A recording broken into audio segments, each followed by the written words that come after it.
Hi friends. അപ്പോൾ നമ്മൾ സംസാരിക്കുന്നത് ബസൂക്കയെ കുറിച്ചാണ്. ബസൂക്ക ഒരു ജേണർ എന്ന് പറയുമ്പോഴത്തേക്കും ഗെയിം ത്രില്ലറാണ്. അപ്പോൾ നമ്മൾ ഇതുവരെ ഗെയിം ത്രില്ലർ എന്ന് പറയുന്നത് മലയാളികൾ കണ്ട് ശീലമില്ലാത്തൊരു ജേണറാണ്. എന്നാൽ നമ്മൾ ഈ ഗെയിം ത്രില്ലർ ഇപ്പം പറയുന്ന ഡീനോ ഡെന്നിസ് ഗെയിം ആണ് ബസൂക്ക എന്നാണ്. അപ്പോൾ നമ്മൾ ഇതിനു മുമ്പ് ഈ ഒരു പദം കേട്ടിട്ടുള്ളത് വെങ്കട്ട് പ്രഭു ഗെയിം, അതായത് മങ്കാത്ത എന്ന് പറയുന്ന ഒരു വെങ്കട്ട് പ്രഭു ഗെയിം എന്നാണ് അതിൻ്റെ ടൈറ്റിൽ എഴുതി കാണിച്ചിരുന്നത്.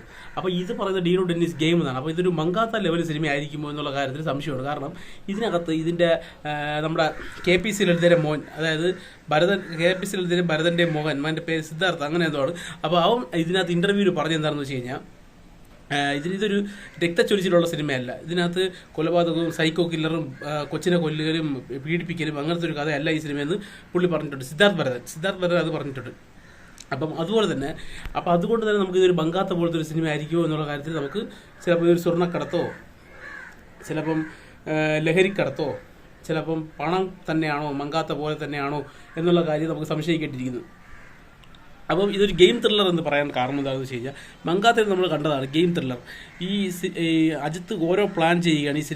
ഈ സിനിമ അവസാനിക്കുന്നത് വരെയും ഇതൊരു ഗെയിം പോലെയാണ് പോയിക്കൊണ്ടിരുന്നത്. ഏറ്റവും അവസാനം നമ്മൾ ഇതിൻ്റെ ക്ലൈമാക്സ് മങ്കാത്തയായി കണ്ടവർക്കറിയാം. ഇതിൻ്റെ ക്ലൈമാക്സിൽ അർജുനും ഇവരും അജിത്തും കൂടെ പ്ലാൻ ചെയ്താണ് ഈ സിനിമ ഈ ഒരു കള്ളക്കടത്ത് നടത്തിയത്. നമുക്ക് ക്ലൈമാക്സിൽ മാത്രമേ അത് വെളിയിൽ വരുള്ളൂ. അതുപോലുള്ളൊരു സസ്പെൻസ് ഈ സിനിമയ്ക്കകത്ത് ഉണ്ടെങ്കിൽ, അല്ലെങ്കിൽ ഈ സിനിമ അത്രത്തോളം ഒരു ചടുലതയുള്ളൊരു തിരക്കഥയാണെങ്കിൽ ഈ സിനിമയ്ക്ക് ചിലപ്പം യാതൊരു സിനിമയും മലയാള സിനിമയും മറിച്ചിടാനുള്ള പ്രാപ്തി ഉണ്ടാകും.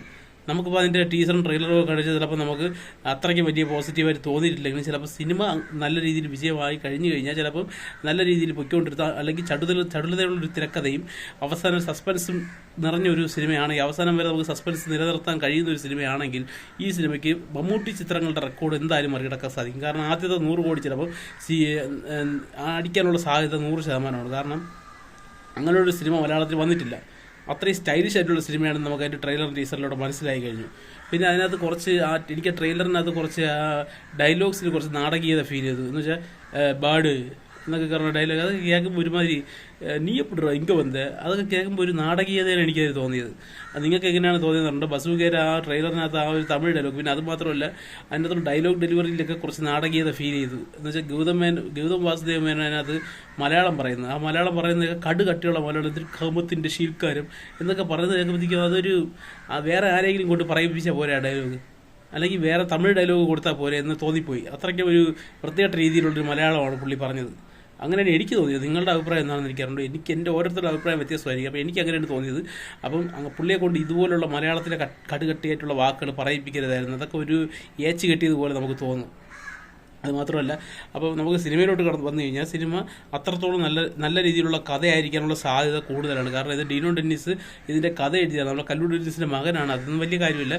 പക്ഷേ പുള്ളിയുടെ കഥ ഇൻട്രസ്റ്റ് ഉള്ളത് കൊണ്ടാണ് മമ്മൂട്ടി പറഞ്ഞത് നീ തന്നെ ഡയറക്റ്റ് ചെയ്താൽ മതി. അപ്പം അതിനകത്ത് എന്തെങ്കിലും കാണാതിരിക്കില്ല ആ കഥയ്ക്കകത്ത്. ഇനി അത് എടുത്തു വെച്ചിരിക്കുന്നത് എങ്ങനെയാണ് എന്ന് കൂടെ നോക്കിയാൽ മാത്രം മതി. ഈ സിനിമ ഇതുവരെ മലയാളത്തിൽ വരാത്തൊരു ജേണറാണ് ഗെയിം ത്രില്ലർ എന്ന് നമുക്കറിയാം. അതായത് മങ്കാത്ത പോലുള്ള സിനിമ, മങ്കാത്ത പോലെ സ്റ്റൈലിഷ് ആയിട്ടുള്ള സിനിമയാണ് നമുക്ക് ഇതിൻ്റെ ട്രെയിലർ ടീസറിൽ നിന്ന് മനസ്സിലായിട്ടുണ്ട്. ഈ ഡയലോഗ് ഡെലിവറിയിലുള്ളൊരു കുഴപ്പം മാത്രമേ അതിനകത്ത് വന്നിട്ടുള്ളൂ.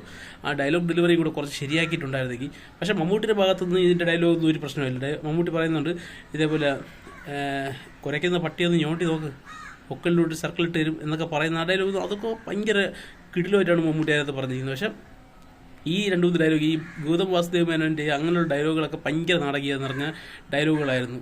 അപ്പം ഏപ്രിൽ 10 നമുക്ക് കാത്തിരിക്കാം. ഈ 2 സിനിമകൾ ഒരുമിച്ചാണ് പറഞ്ഞത്. Good bad ugly അജിത്തിൻ്റെ Mankatha level പോലത്തെ ഒരു സിനിമയാണ്. മങ്കാത്ത പോലെ സ്റ്റൈലിഷ് ആയിട്ടുള്ള ഒരു സിനിമയാണ് ഗുഡ് ബാഡ് അഗ്ലി. നമുക്ക് അതിൻ്റെ ട്രെയിലറിൽ മനസ്സിലായതാണ്. അത്രയ്ക്കും അറിഞ്ഞ് വിളയാടുകയാണ് അജിത്ത്.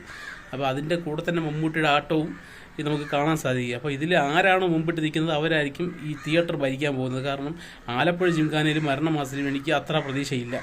ഈ 2 സിനിമകളായിരിക്കും, 4 സിനിമകൾ ഇറങ്ങുന്നതിൽ ഈ 2 സിനിമകളായിരിക്കും ഏതെങ്കിലും ഇതിൽ രണ്ടിലെങ്കിലും ഒന്നായിരിക്കും ചിലപ്പോൾ നല്ല രീതിയിൽ പോകാൻ പോകുന്നത്. 2 നല്ലതാണെങ്കിൽ ചിലപ്പോൾ 2 നല്ല രീതിയിൽ പോകാൻ സാധ്യതയുണ്ട്.